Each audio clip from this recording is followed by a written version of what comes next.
Good evening, all. Welcome to Learners Academy. So let's see, we are finally at the last session of our test pre-board test paper section E. Case studies के 3 questions हैं और उसमें फिर कुछ options हैं, तो मिला के कुछ 4 5 6 क्वेश्चंस होंगे, राइट? तो केस स्टडी डिस्कस करनी है। पहली केस स्टडी है सेक्शन ई में, कुल मिला के 3 केस स्टडीज हैं हमारे पास। 3 केस स्टडीज है ना, ठीक है। सो 3 केस स्टडीज के क्वेश्चंस पढ़ते हैं। क्वेश्चन नंबर 36 कितने कितने मार्क्स की है? ये 4 मार्क्स की। 4 मार्क्स की है तो फिर एक केस स्टडी में कितने पार्ट्स हैं? 3। तो कोई एक क्वेश्चन 2 नंबर का है और एक एक क्वेश्चन एक एक नंबर के, राइट? इस तरीके से डिस्ट्रीब्यूशन है। चलो जी, सो पहले केस स्टडी पढ़ लेते हैं। 36 वाली, students of a school thought of planting trees in and around the school to reduce air pollution. ये बिल्कुल एनसीईआरटी वाली केस स्टडी आ गई, जो ये लास्ट में हमने एपी वाले चैप्टर में लास्ट में करी थी, ठीक है। It was decided that the number of trees that each section of each class will plant will be same as the class in which they are studying. ये डिसाइड हुआ कि जिस क्लास में पढ़ रहे हैं हर सेक्शन उतने पेड़ लगाएगा। फॉर एग्जाम्पल, जो क्लास 4th में पढ़ रहा है तो क्लास 4th का हर एक सेक्शन 4-4 पेड़ लगाएगा। अगर जो क्लास 8th में पढ़ रहे हैं तो क्लास 8 का हर एक सेक्शन 8-8 पेड़ लगाएगा। समझ गए? ऐसे 1st to 12th तक डिसीजन लिया गया। आगे बढ़ते हैं। फॉर एग्जाम्पल, इन्होंने कहा भी है, section of class 1 will plant 1 tree, section of class 2 will plant 2 tree and so till class 12। ऐसा करते करते क्लास 12 तक कंटिन्यू करना है, राइट? चले नेक्स्ट आगे पढ़े।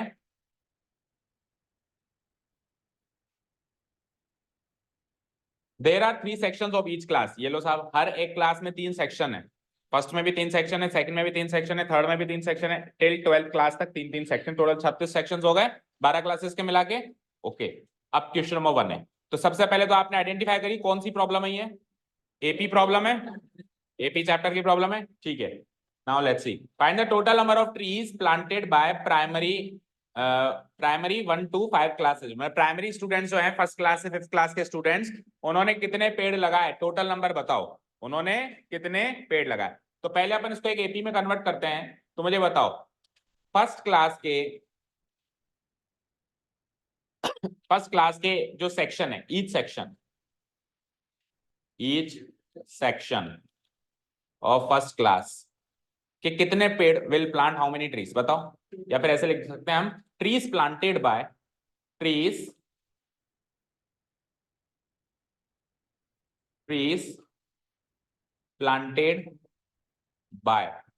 Each section of first class. Trees planted by each section of first class.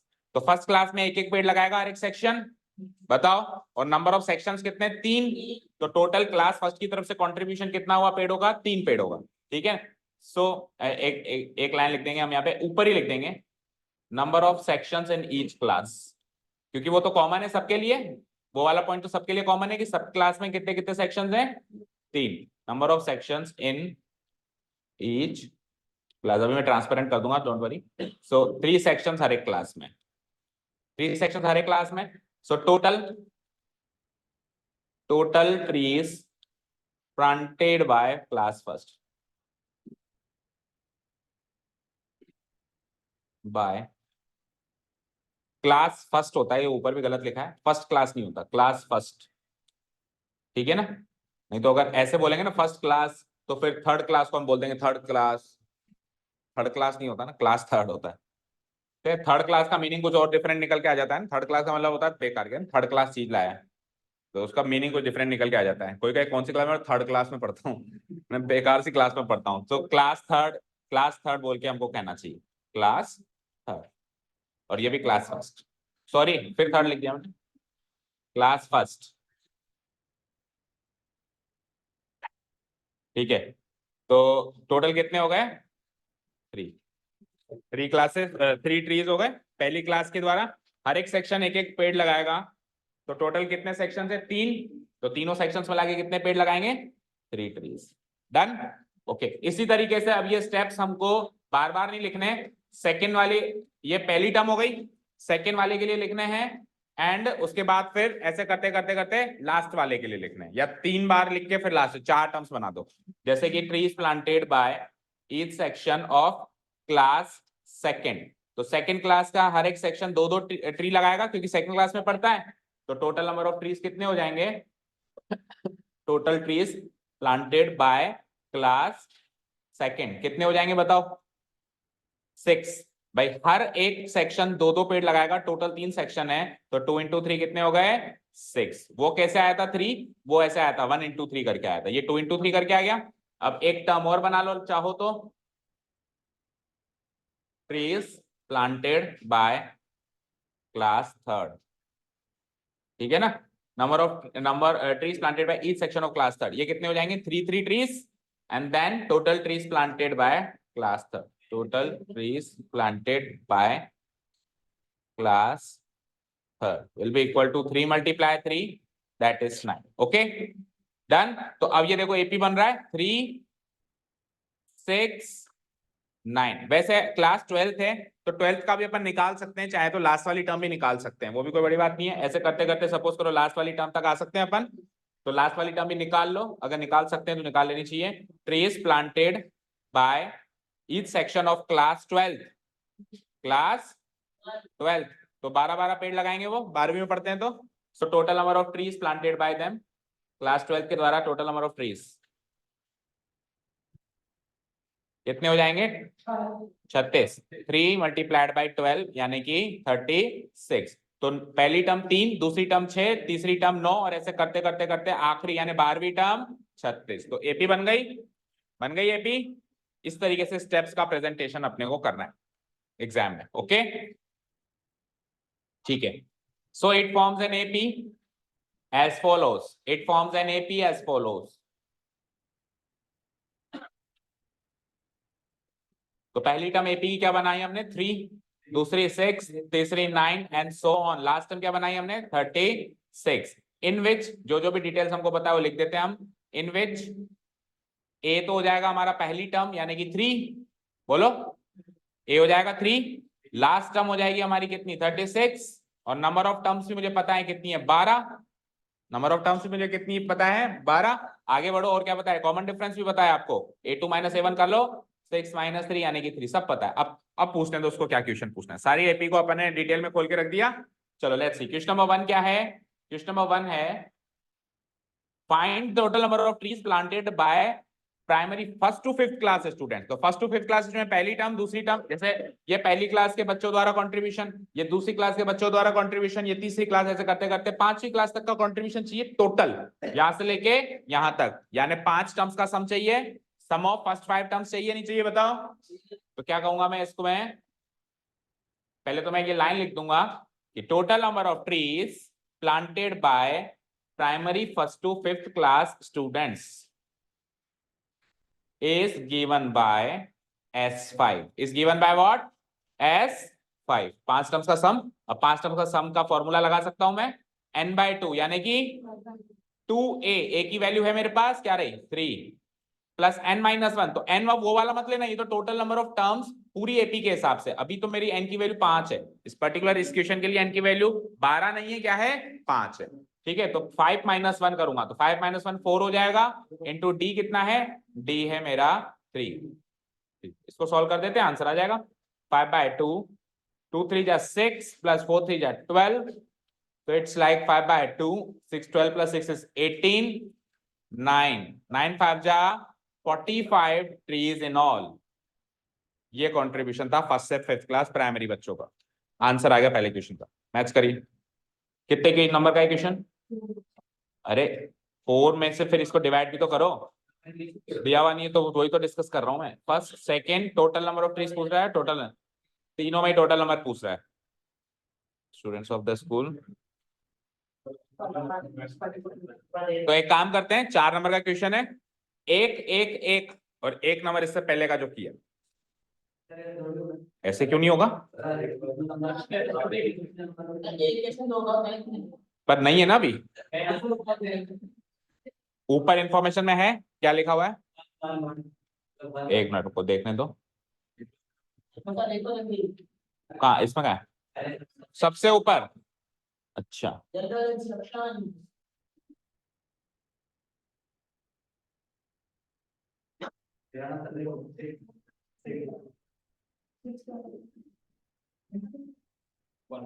1 1 and 2। Okay ठीक है, यानी तीसरा 2 नंबर का माना जाएगा। ठीक है, अगर इंस्ट्रक्शन है तो फिर वही फॉलो होंगे। स्टेप्स के वो कहीं ना कहीं उसी में एडजस्ट करेगा बेटा फिर, ठीक है। हाँ स्टेप्स फिर अगर ऐसा है कि इधर से स्टार्ट करना है अपने को क्वेश्चन, तो फिर इसके स्टेप्स हम पहले कम लिख के आएंगे, फिर चार टर्म्स नहीं बनाएंगे, दो टर्म्स बना के छोड़ देंगे, कह देंगे बन गई एपी। पर कुछ तो लिखना ही पड़ेगा, बिल्कुल खाली नहीं छोड़ सकते। हम हमारी तरफ से पूरे जितना हम कर सकते हैं करके आएंगे, ठीक है। सो ये कितने मार्क्स का हो गया, फिर 1 नंबर का हो गया, ठीक है। सेकंड क्वेश्चन देखते हैं क्या है, what the second question, question number 2। अब क्वेश्चन नंबर 2 में दो ऑप्शन है, find the total number of trees planted by the students of the school. Students of the school मतलब सारे स्टूडेंट्स, यानी 12 के 12 क्लासेस, यानी कि जो एन की वैल्यू 5 ऊपर ले रहे थे अब एन की वैल्यू 12 ले रहे थे, पूरे 12 टर्म्स का सम कर देना है S12, ठीक है। तो S12 निकाल लेते हैं सेकंड क्वेश्चन के आंसर में। S12 का मतलब 12/2, ठीक है, 12/2। आप ऐसे भी निकाल सकते हो S12, कैसे, A+L से, A+L से भी तो निकाल सकते हो, लास्ट टर्म है ना आपके पास 36, है या नहीं बताओ। तो आप ऐसे भी निकाल सकते हो, N/2 वाला फॉर्मूला लगाते हैं ना अपन, N/2 इंटू A+L, उससे भी निकाल सकते हैं। हाँ उससे भी निकाल सकते हैं, क्योंकि आखिरी टर्म हमने लिख रखी है L = 36 लिख रखी है। तो n यानी कि 12 डिवाइडेड बाय 2, a क्या हो जाएगा पहली टर्म और लास्ट टर्म क्या हो जाएगी 36।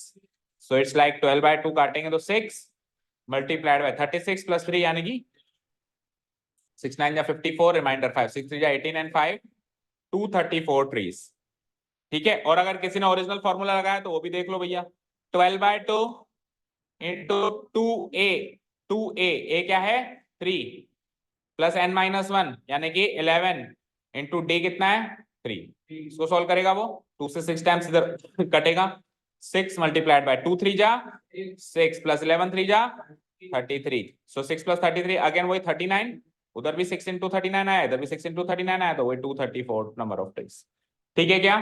इसका सेकंड ऑप्शन क्या है, find the total number of trees planted by only class 12th students. तो क्लास 12th स्टूडेंट्स ने कितने ट्रीज प्लांट किए, यानी A12, 12वीं टर्म बतानी एग्जैक्ट, तो वो वैसे भी हम निकाल चुके थे 36, लेकिन एक बार फिर से निकाल लेते हैं, A12 निकालना है, ठीक है। तो इसका जो और वाला पार्ट है, सेकंड वाला पार्ट, उसका सॉल्यूशन लिख रहे हैं हम, उसमें अपने को ओनली A12 निकालना है। पहला पार्ट अटेम्प्ट कर रहे हैं तो S12 निकालना है, दूसरा पार्ट अटेम्प्ट कर रहे हैं तो A12, क्योंकि पर्टिकुलरली 12वीं क्लास के बच्चे यही तो हैं जिन्होंने इतने नंबर ऑफ ट्रीज, वैसे तो हमने एपी में लिख दिया था, बट फिर अब इधर फॉर्मूला बेस करके लिखना है अपने को, तो कैसे लिखेंगे, A+11D फॉर्मूला के हिसाब से। सो A क्या है 3 प्लस 11, D क्या है वो भी 3, सो 3 प्लस 33, वही आ रहा है 36 ट्रीज। डन, बोलो चलें। इसका फोर्थ इसमें SN गलत है, तो उसमें क्या पता ऊपर वाला लगाया हो, क्योंकि दो, आपको कैसे पता। अच्छा स्टेटमेंट वो लिख दिया और S12 लगा दिया तो गलत हो गया, तो ठीक है। स्टेटमेंट अगर हमने देखो, अगर हमने स्टेटमेंट ये लिख दिया total number of trees planted by class and student, ऐसे हम ये वाला है, तो फिर यहां पे वेट स्टेटमेंट अगर वो लिखा है total number of trees planted bye students of the school, अगर मैं यहां पे बाय क्लास 12 की जगह बाय को हटा के अप टू लिख दूं तो इस पे लगेगा, समझ गए। तो एक प्रीपोजिशन देखो कितना गेम बदल सकता है, बाय की जगह मैंने अप टू लगा दिया, बस अप टू क्लास 12 यानी अब सारे क्लास 12 तक के बच्चों को चाहिए, ठीक है ना, तो वही एस्टिमेट चाहिए फिर, अरे बाय लगाया तो क्लास 12 ठीक है। तो फिर ऊपर वाला कुछ और होगा ना, अरे तो फिर ऊपर वाला कुछ होगा ना, मैं तो इस फीचर पे क्या क्या चेंजेस करके कैसे कैसे डिफरेंट इशू बन सकते हैं उसी बात है। इसमें तो ऑब्वियसली अगर ऊपर एसक्यूएल है तो दोबारा एसक्यूएल की पूछेगा वो, अगर नीचे एसक्यूएल पूछेगा तो फिर ऊपर और कुछ पूछेगा, ठीक है। क्वेश्चन नंबर 3 देखो, find the total number of trees planted by class 10th students चाहिए बस अब, तो A10 class 10th students means A10, just find the A10, तो A10 यही निकाल लो थर्ड क्लास के क्वेश्चन नंबर 3,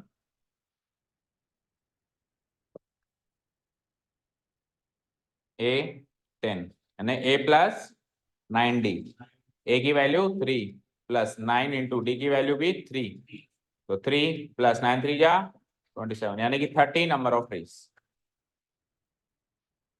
ठीक है। चलें सेकंड केस स्टडी पे, हो गया ये वाला क्वेश्चन खत्म। हाँ कहीं पर भी फॉर्मूला यूज नहीं किया, तो फिर विदाउट फॉर्मूला कैसे, पूरी एपी लिख डाली। हाँ पूरी एपी लिख डाली, 3 6 9 ऐसे करते करते अब जुड़वा लो जो जुड़वाना है। 5 क्लासों का जोड़ना है, 5 टर्म्स जोड़ दो। 10 क्लासों का जोड़ना है, 10 जोड़ दूंगा। 3 + 6 + 9 + 12 प्लस, तो no, not at all. Chapter क्यों दिया तुमको? अरिथमेटिक प्रोग्रेशन, अगर यही करवाना था तुमको। ठीक है, तो आपने को मार्क्स देने हैं बट फुल नहीं देने हैं। आप एग्जैक्टली हाफ मार्क्स दो। जैसे 4 नंबर का है तो 2 नंबर दो। आंसर सारे मैच तो कर रहे हैं ना? सेकंड वाले में तो फिर कुछ भी मत दो जब आंसर ही मैच नहीं कर रहा तो। और फर्स्ट वाले में आंसर मैच कर रहा है लेकिन विदाउट फॉर्मूला, तो उसके हाफ मार्क्स दो। समझ गए? ओके। बट कोई कोई गारंटी नहीं है कि एग्जाम में, मेन बोर्ड एग्जाम में आपको ये हाफ भी मिलेगा। कोई गारंटी नहीं है। मिल जाता है तो मैं तो क्यों चाहूंगा भाई आपका कट जाए कोई मार्क? मैं तो बिल्कुल नहीं चाहूंगा मेरा बच्चों का स्टूडेंट्स के अगर मार्क्स कटेंगे, बट गारंटी नहीं। इसलिए अभी कटवा रहा हूं ताकि आपको थोड़ा सा याद रहे। किसकी नोटबुक है? कहाँ है? आया ही नहीं? ठीक है चलो कर दूं delete. Question number 37, read the text carefully and answer the question. Second case study की तरफ बढ़ रहे हैं हम। In an examination hall students are seated at a distance of 2 metre from each other. Students को कोरोना पेंडेमिक की वजह से 2-2 मीटर की दूरी पर बिठाया गया किसी एग्जाम में। ओके, 2 गज की दूरी, मास्क है जरूरी, to maintain the social distance due to corona virus pandemic. ठीक है, let 3 students sit at points A B and C. 3 positions दे रखी हैं ए बी सी, जिसपे 3 बच्चे बैठे हैं, जिसके कोऑर्डिनेट्स आपको गिवन है। जैसे कोऑर्डिनेट्स गिवन है तो आपको क्लिक कर गया चैप्टर नंबर 7 कोऑर्डिनेट ज्योमेट्री। या तो डिस्टेंस फार्मूला या सेक्शन फार्मूला ले देंगे, 2 ही बातें हैं और कोई बात है नहीं। ठीक है, और केस स्टडी में देखो एपी और केस स्टडी और रीजंस एंड असर्शंस, इन दोनों टाइप के क्वेश्चंस में ये दोनों चैप्टर उसके favourite, one of the favourite chapters हैं, एपी और कोऑर्डिनेट ज्योमेट्री। आने में कहीं से भी कुछ भी आ सकता है बट ये इसके one of the favourite chapters, आप एक्सपेक्ट करके चलेंगे कि आएगा। ठीक है चलो, एक ए की पोजीशन रिस्पेक्टिवली दिया हुआ है, तो ए की ये है, बी की पोजीशन ये है और सी के कोऑर्डिनेट्स हैं। ठीक है, अब इसमें से ऐसे ढूंढने मत बैठ जाना कि ए ये है कि बी ये है कि सी ये है। ये केवल पिक्चर बेस्ड आपको फील कराने के लिए, आप उस केस में घुस जाएं, केस को सॉल्व करने की तरह, सीआईटी की तरफ घुस जाएं, उसमें ये फील देने के लिए होता है। बाकी आपको इससे इस पिक्चर का उस क्वेश्चन से डायरेक्ट कनेक्शन नहीं होता। ठीक है ना, चले आगे। What's the distance between A and C? तो ए और सी के बीच की दूरी चाहिए, तो ए के कोऑर्डिनेट्स हैं, सी के कोऑर्डिनेट्स है, डिस्टेंस फार्मूला लगाओ। तो क्वेश्चन नंबर 1 में हम distance between A and C is given by using distance formula, given by using distance formula as follows. Distance formula as follows. So इसके इसके बीच में the distance between A and C, the distance between A and C को हम distance ए सी कहेंगे कि नहीं कहेंगे? बोलो, डिस्टेंस ए सी कहेंगे, डिस्टेंस ए सी। और फॉर्मूला बता Vineet, distance formula whole root of x2 minus x1 का whole square plus y2 minus y1 का होल स्क्वायर। ठीक है, सो हम क्या करेंगे, ए के कोऑर्डिनेट्स ले लेंगे x1 y1 और सी के कोऑर्डिनेट्स ले लेंगे x2 y2। हमेशा बाद वाले में से पहले वाला घटाते हैं, टर्मिनल माइनस इनिशियल। सी में से ए के कोऑर्डिनेट्स घटा दो। सी के कोऑर्डिनेट्स कहां दिख रहे हैं? ये रहे 8,5, तो 8 यहां लगाओ, 5 यहां लगाओ। और ए के कहां है? 4 और -3, तो 4 यहां लगाओ, -3 यहां लगाओ। फाइन, और इसका करो होल स्क्वायर, इसका भी करो होल स्क्वायर प्लस और फिर रूट। ठीक है, दोनों कोऑर्डिनेट्स के डिफरेंस के स्क्वायर का सम का रूट, याद किया था हमने, दोनों कोऑर्डिनेट्स का डिफरेंस का स्क्वायर का सम का रूट। ठीक है, सो 8 - 4 यानी कि 4 का स्क्वायर 16, 5 -3 5 + 3 5 + 3 8, 8 का square 64, 64 and 16 gives me √80। yes or no? √80 को फर्दर सॉल्व करेंगे तो 4√5 पक्का, 16 5 80, यस 4√5 यूनिट्स, 16 5 80। ठीक है, 4√5 यूनिट्स क्या 16 आएगा या आपको नहीं समझ आ रहा? 4√5 लिखा था इसने, उसके ऊपर वो 60 है या 80 है?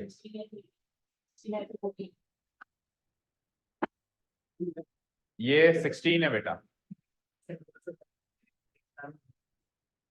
ठीक है, चलो चले नेक्स्ट क्वेश्चन पे, सेकंड क्वेश्चन पे चलें। तो जब कोऑर्डिनेट ज्योमेट्री उठा ली तो एक क्वेश्चन डिस्टेंस फार्मूला का आ गया, तो अब एक्सपेक्ट करके चलना सेक्शन फार्मूला भी देगा। केस स्टडी में करता क्या है, 2-3 क्वेश्चन अलग अलग पूछ ले, उनको मिक्स में एक ही केस बना के पूछ लेता है, बस यही तो है डिफरेंस। कोई अलग से कोई नई चीज थोड़ी ना है, कॉन्सेप्ट हमारे स्ट्रांग होने चाहिए। क्वेश्चन सरल आते हैं उल्टा केस स्टडी में, सरल से distance formula, direct application, section formula. चलो देखते हैं question number 2। If the invigilator at point 7 lying on the straight line joining B and C such that it divides the distance between them in the ratio 1:2, तो ratio मिल गया, that mean section formula लगने वाला है, ठीक है। Then what are the coordinates of I that is invigilator, invigilator के coordinates चाहिए, वो कहां खड़ा है, वो एट पॉइंट 7 खड़ा है, एट पॉइंट 7 खड़ा है, आगे पढ़ो। और वो जो एट पॉइंट 7 है वो स्ट्रेट लाइन पे लाया करता है, बी और सी को ज्वाइन करोगे, बी और सी को ज्वाइन करोगे तो जो स्ट्रेट लाइन बनेगी, उस स्ट्रेट लाइन पे कोई पॉइंट है 7, वहां पे वो लाया करता है, उसी स्ट्रेट लाइन पे, ठीक है। आगे बढ़ो। Such that it divides the distance between them in the ratio 1:2। अच्छा जी, तो बी और सी को वो जो पॉइंट है वो 1:2 में डिवाइड कर देता है, किसमें डिवाइड कर देता है, 1:2, ठीक है। तो then what are the coordinates of I, तो इस आई के आपको, तो ये 7 नहीं है, फिर ये आई है यहाँ पे। अब ये 7 से कंफ्यूज हो गए होगे आप ना, ये आई है, कोऑर्डिनेट्स निकालने हैं ना आपको, कोऑर्डिनेट्स निकालने हैं, तो फिर ये तो लेटर ही है ना एक तरीके का, आई के कोऑर्डिनेट्स निकालने हैं। इन्विगिलेटर पॉइंट आई पे खड़ा है और आई जो है बी और सी को इस रेशियो में डिवाइड करती है, using section formula point of division के कोऑर्डिनेट्स निकालो। सरल सी कहानी है, क्या गलत किया,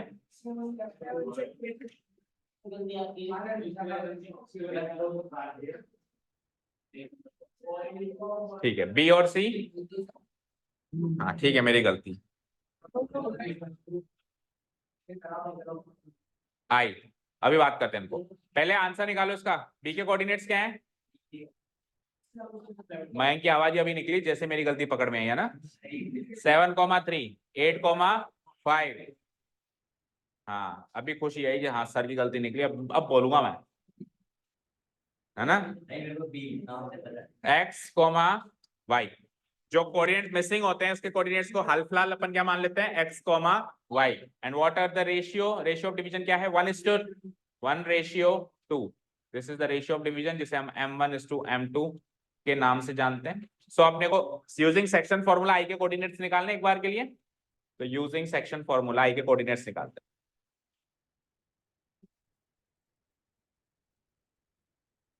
using section formula we have, so x coordinate निकालते हैं एंड देन वाई कोऑर्डिनेट निकालते हैं। बोलो मयंक, एक्स कोऑर्डिनेट का फॉर्मूला बोलो, M1 हाँ plus M2x1 sum of ratios, yes. Udit आप बोलो वाई वाला, M1y2 प्लस, बोल, हाँ उससे कंपेयर करके बोल रहा है, ऐसा अलग से याद नहीं है, M1 प्लस M2 या सम ऑफ रेशियोस, ठीक है। चलो पुट द वैल्यूज, तो M1 और M2 तो पता है 1 और 2, 1 2 1 प्लस 2 1 2 1 प्लस 2, ये तो पता है। चलो जी, अब ये एक्स कोऑर्डिनेट निकालोगे तो एक्स कोऑर्डिनेट से क्रॉस मल्टीप्लाई कराओ, एक्स कोऑर्डिनेट 8 है, एक्स कोऑर्डिनेट 7 है, तो इधर आएगा 8 और इधर आएगा 7 और जुड़ जाएगा ये, डन। और जब वाई कोऑर्डिनेट की बारी आएगी तो वाई कोऑर्डिनेट से मल्टीप्लाई कराओगे, वो भी क्रॉस में, तो इधर आएगा 5 और इधर आएगा इसके साथ 3, इधर आएगा 5, इधर आएगा इसके साथ 3 और सम कर देंगे, ठीक है। एंड ठीक है, तो 1 into 8 is 8, 7 plus 2 is 9 divided by 3, 1 into 5 is, sorry 3, 9 कैसे लिख दिया मैंने फिर, अच्छा 7 और 2 जोड़ दिया, okay.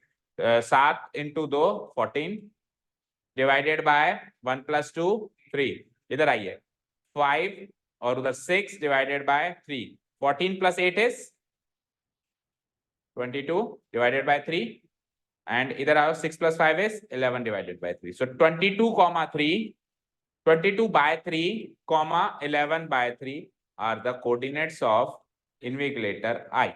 This is the final answer 22/3 comma 11/3 match हो रहा है आंसर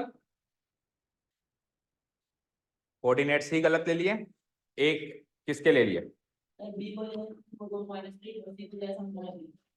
बी को तो लिया इसने 4, -3 और बी को सी को ले लिया यानी ए और बी के ले लिए सरल सी बात तो ये है ना बी और सी की जगह ए और बी के ले लिए हाँ अब पहली बात तो ए और बी के मार्क अगर सही भी करता तो भी गलत ही होता देखो अब अपन बोर्ड एग्जाम बैठने वाले हैं तो ऐसा नहीं होगा कि सपोज करो हमारे पास 3 पॉइंट्स हैं एबीसी हमसे डिस्टेंस पूछिए बीसी और हमने निकाली डिस्टेंस ए बी लेकिन हमने डिस्टेंस ए बी सही निकाली है हमने ए के कोऑर्डिनेट्स ही डाले बी के कोऑर्डिनेट तो उस बेसिस पे अपने को मार्क्स मिल जाएंगे ऐसा नहीं होगा ये क्लास टेस्ट और छोटे लेवल एग्जाम है कि सर मैंने निकाला तो सही है ना मैंने गलती हो गई मैं बी सी की जगह ए बी पढ़ लिया वहां नहीं चलेगा भैया वहां पे आप सही हो आपने सब कुछ कॉन्सेप्ट सही किया लेकिन जो उसने पूछा है उसका जवाब नहीं दिया आपने ए बी का जवाब दिया सो क्या करोगे A B section formula A B तो फिर करेक्ट यूज किया है क्या हाँ मतलब ए और बी के कोऑर्डिनेट्स लेकर फिर सॉल्यूशन वगैरह सब करेक्ट है क्या फॉर्मूला के अंदर कैलकुलेशन वो देखो अगर वो करेक्ट है तो इस क्वेश्चन में जितने भी मार्क्स मिल रहे हैं उसके आधे मार्क्स दे दो और वो गलत है तो फिर कुछ भी नहीं मिलेगा ये ऐसा कह रहा हूँ ठीक है चलें थर्ड क्वेश्चन पे डिस्टेंस फॉर्मूला यूज हो चुका है सेक्शन फॉर्मूला यूज हो चुका है थर्ड क्वेश्चन की बात करें क्या होता है WKT देखो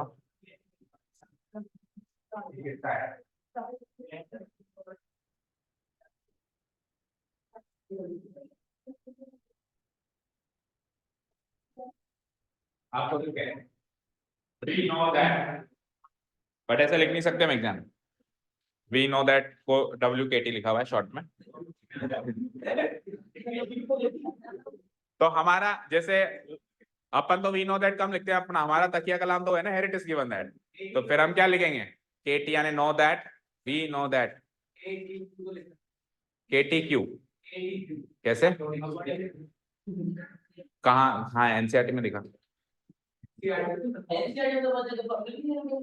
कौन से फॉर्मूले दे रखे सारे फॉर्मूले बताइए केस स्टडी क्वेश्चन थोड़ी ना case study type of question case study तो टाइप ऑफ क्वेश्चन है वो बात नहीं है लेकिन जो टॉपिक हमने पढ़े हैं वो टॉपिक के सारे फॉर्मूले हैं ऐसा कैसे नहीं है कौन सा फॉर्मूला नहीं डिस्टेंस फॉर्मूला नहीं है सेक्शन फॉर्मूला नहीं बताओ ठीक है चलो आइए तो आप ऐसे शॉर्टकट्स नहीं यूज करेंगे और अगर आप करेंगे तो उसका भुगतान आपको देना पड़ेगा फ्री के मार्क्स क्यों देते हाँ इसने क्या किया 7 से इक्वेट किया बताना क्या किया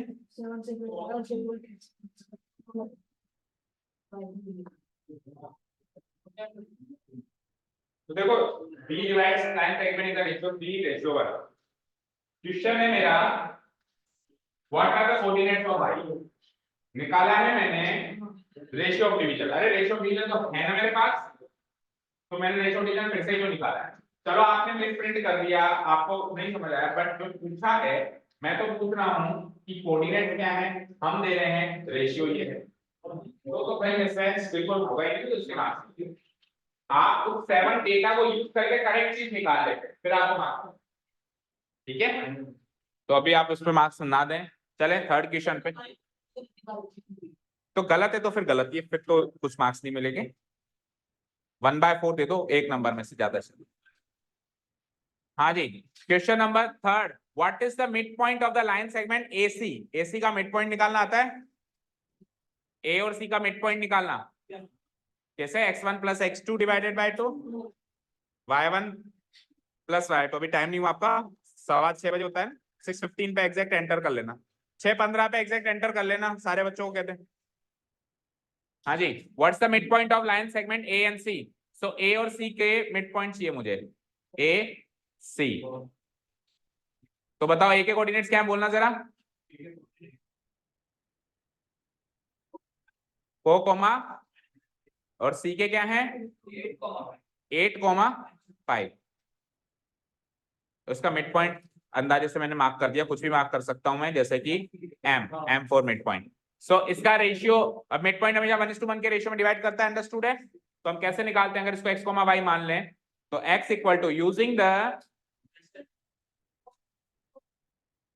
अच्छा इसका और वाला रहेगा चलो अब इसको शुरू किया तो इसको खत्म कर देते वो भी ले लेंगे using the mid point case of, इसका और वाला रह गया, सही कह रहे हो, using mid point case of section formula, ये सारी लाइंस आप लोगों को मेंशन करनी है।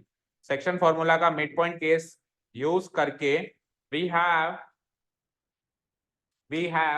x equal to x1 plus x2 whole divided by 2 and y equal to y1 plus y2 whole divided by 2. So x1 plus x2 यानी 4 plus 8 divided by 2, y1 plus y2 यानी -3 plus 5 divided, ये करना है। 4 plus 8 divided by 2 यानी कि 12 by 2 यानी कि 6, और यहाँ पे y1 plus y2 यानी -3 plus 5 divided by 2 यानी कि 5 minus 3 यानी 2 by 2 यानी कि 1। Okay, so 6,1 will be the final mid point. अब उसका जो ऑप्शन वाला केस है वो देख लो, क्वेश्चन नंबर सेकंड का second part, what is the ratio. अब रेशियो पूछ रहा है, तो बेटा सुन मेरी बात, वो रेशियो जो उसने पूछा है वो सेकंड वाला ऑप्शन तो नहीं अटेम्प्ट किया उसने, जरा देख ले, क्योंकि उसने रेशियो उसने रेशियो निकाला है उसमें, और रेशियो इस वाले क्वेश्चन में नहीं पूछा है, रेशियो उसने इस वाले क्वेश्चन में नहीं, लेकिन वो 7 को इक्वेट किया है, तो यानी कि डेटा तो उसने वहीं से लिया है। चलो anyways, what is the ratio in which B divides the line segment A and C. B जो है ए सी को किस रेशियो में, अब रेशियो ऑफ डिवीजन पूछ लिया, तो रेशियो ऑफ डिवीजन के लिए हम क्या करेंगे, तीनों पॉइंट्स को मार्क कर देंगे, ए बी सी। ओके, तीनों के कोऑर्डिनेट्स बताओ जल्दी से, बोलो। 4, -3, बी के 7, 3, सी के 8, 5। ओके, अब आपको रेशियो पता करना है, तो रेशियो जब पता करना होता है तो उस केस में हम m1:m2 बोलो वंश क्या रखते हैं, जब रेशियो पता करना होता है तो उस जगह पे m1:m2 क्या रखा जाता है, k रेशियो 1। तो अगर k रेशियो 1 वाले रेशियो में मैं k की वैल्यू निकाल दूं तो ओवरऑल रेशियो पता चल जाएगा।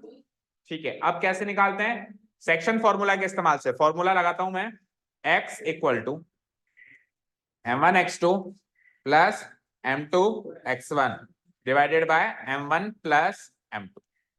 ठीक है, इस फॉर्मूला में एक बार सारी वैल्यूज डालते हैं, तो x की वैल्यू तो है ये x है, ये y है, ये x1 है, ये y1 है, ये x2 है, ये y2, सारी वैल्यूज है हमारे पास। तो x की वैल्यू क्या है 7, m1 की वैल्यू क्या है k, इंटू x2 की वैल्यू क्या है 8, प्लस m2 की वैल्यू क्या है 1, इंटू x1 की वैल्यू क्या है 4 divided by m1 plus m2 यानी कि k प्लस 1। ओके, इसको सॉल्व करेंगे, सो इट्स लाइक के 7 को k प्लस 1 से मल्टीप्लाई करा तो 7k प्लस 7, और इधर बचेगा 8k प्लस 4। आगे फर्दर सॉल्व करेंगे तो 7k को उधर पहुंचा दो तो 8k minus 7k single k रह गया, सिंगल k, और ये इधर गया तो ये 4 इधर आएगा, तो 7 माइनस 4 क्या बचेगा 3, सो k इक्वल टू 3 आ गया यहां से।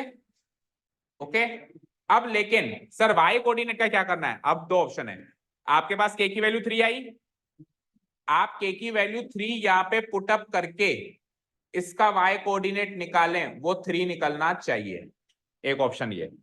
दूसरा ऑप्शन ये है कि जैसे x कोऑर्डिनेट पे रखा वैसे y कोऑर्डिनेट में भी रख दें, और वहां से भी k की वैल्यू यहां से 3 आई है तो वहां से भी 3 आनी चाहिए। समझ गए, देखो वैसे तो करीब करीब सही है कि 3:1 हो गया, लेकिन एक चीज समझो आप, देखो ये a है, ये b है, ये c है।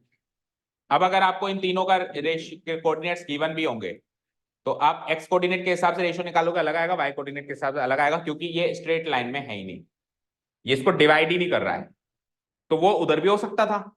अगर आपके y कोऑर्डिनेट से k की वैल्यू डिफरेंट आ गई तो कंक्लूजन क्या होगा कि b is not dividing ac in any ratio, in fact abc are not collinear, they are not forming a straight line. तो ये भी तो केस हो सकता है, तो why are we taking risk, क्यों ले रहे हैं फिर हम रिस्क। समझ गए, जब तक उसने नहीं क्लियर किया कि एबीसी स्ट्रेट लाइन में है या एबीसी कोलिनियर, उसने तो क्लियर नहीं किया, उसने तो क्वेश्चन पूछा है कि बी है जो एसी को किस रेशियो में डिवाइड करता है। तो मैथ्स में बहुत सारे ऐसे क्वेश्चन पूछते जाते हैं जिसका आंसर होता है कि निल, ऐसा कोई ऑप्शन नहीं है या ऐसा कोई नन ऑफ दिस पे आंसर होता है ना, तो इसीलिए हमारे to remain on the safe side हम आगे भी बढ़ेंगे। ठीक है, क्लियर है, आगे कैसे बढ़ेंगे, दो ऑप्शन मैंने बताया, दोनों ऑप्शन समझ में आए क्या।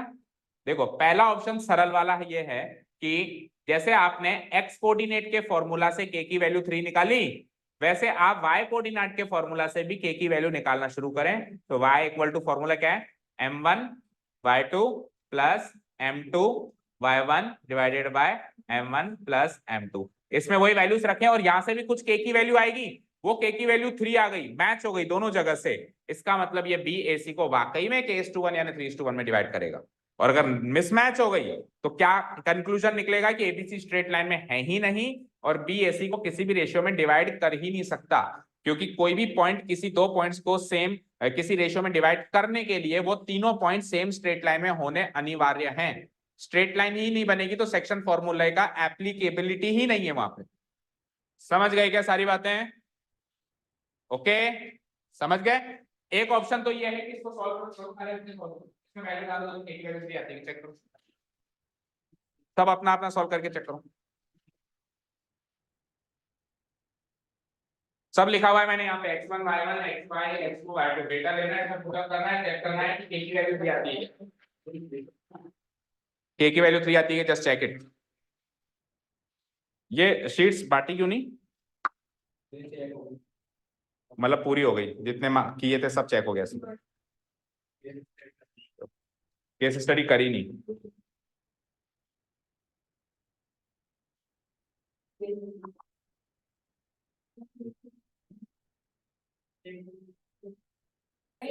थ्री ही आ रही है, तो आपने k की वैल्यू 3 निकाली, तो हम एक स्टेटमेंट लिखेंगे यहाँ पे, here here k equal to 3 in both the cases. Here k की वैल्यू 3 आ रही है इन बोथ द केसेस, और अगर नहीं आ रही है तो हम लिखेंगे the value of k is different in both the cases. ठीक है ना, अभी तो सेम आ गई, करीब करीब सेम ही आएगी देखो, लेकिन हम रिस्क नहीं लेंगे in both the cases. So we conclude that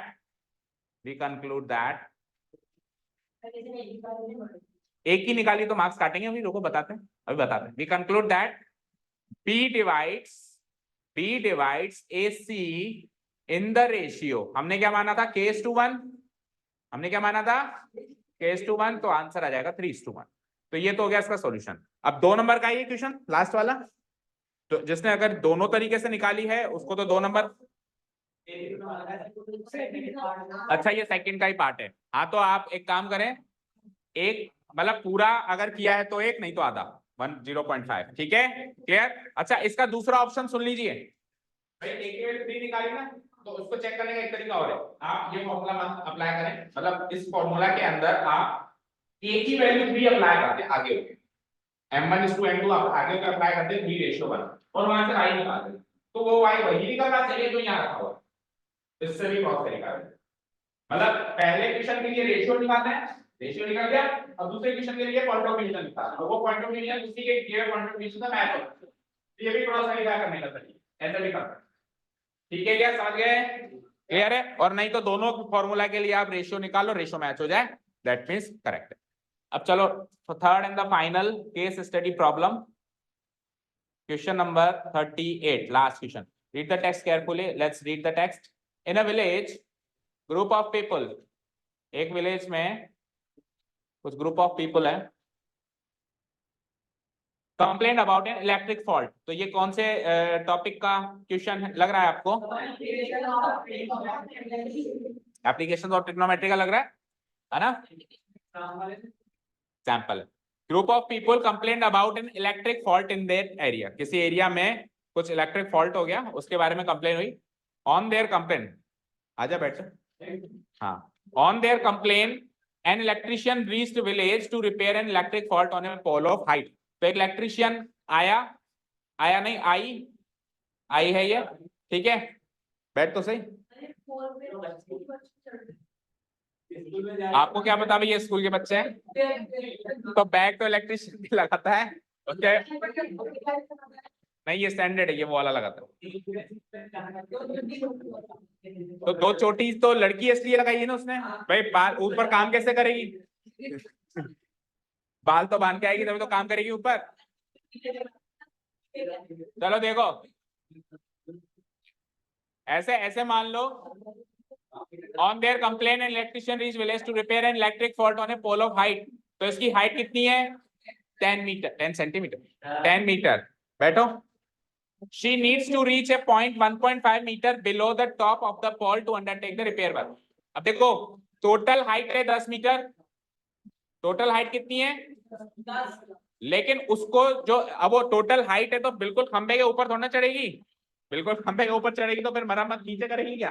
तो वो टॉप से 1.5 मीटर नीचे, टॉप से 1.5 मीटर नीचे ही वो मरम्मत करने के लिए अपनी सिटी की अरेंजमेंट करती है। यानी ये गैप कितना है 1.5, टोटल कितना है 10, 10 में से 1.5 कितना हो गया 8.5, यानी कि यहां से लेके यहां तक ये हाइट है, यहां से बी से लेके डी तक की हाइट कितनी हो गई 8.5। ओके, अब ये क्या कह रहा है शी यूज लैडर, उसने लैडर का इस्तेमाल किया सीढ़ियों का। Inclined an angle of theta, theta पे वो इंक्लाइंड है, ठीक है, और कॉस थीटा की वैल्यू क्या है √3/2, ठीक है, कॉस थीटा की वैल्यू क्या है √3/2। तो पहला क्वेश्चन है, first question is find the length BD। तो BD लेंथ तो बड़ी इजी है, पहले क्वेश्चन का आंसर कैसे आ जाएगा 10 - 1.5, that will give me what 8.5 metre. Class 9 जहां जगह मिल रही है चुपचाप बैठ जाओ बिना आवाज किए। अरे आवाज कम करने के लिए बोला। 10 - 1.5 gives me 8.5 metre. Find the length of the ladder, ladder की लंबाई यानी हाइपोटेन्यूज चाहिए आपको, हाइपोटेन्यूज चाहिए। तो cos थीटा अगर आपको गिवन है कितना √3/2, तो थीटा के सामने वाली साइड ये, यानी कि this will be opposite side,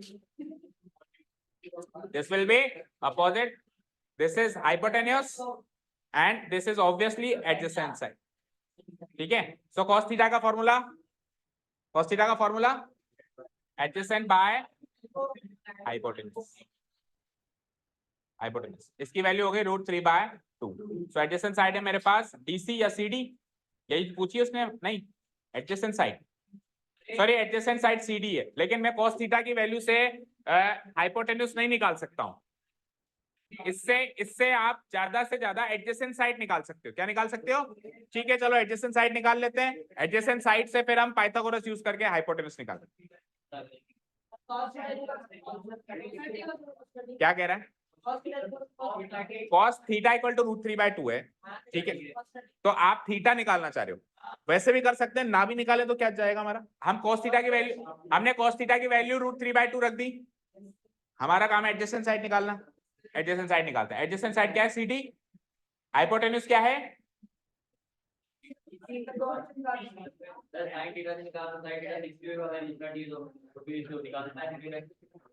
अच्छा मेरे पास ये और ये दोनों मिसिंग है,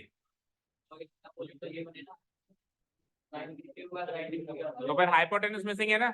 हाँ तो आप सही कह रहे हो, फिर सही कह रहे हो आप, cos थीटा है तो cos थीटा से पहले थीटा निकालना पड़ेगा, थीटा से sin थीटा निकालना पड़ेगा, और sin थीटा से फिर जो चाहो निकाल।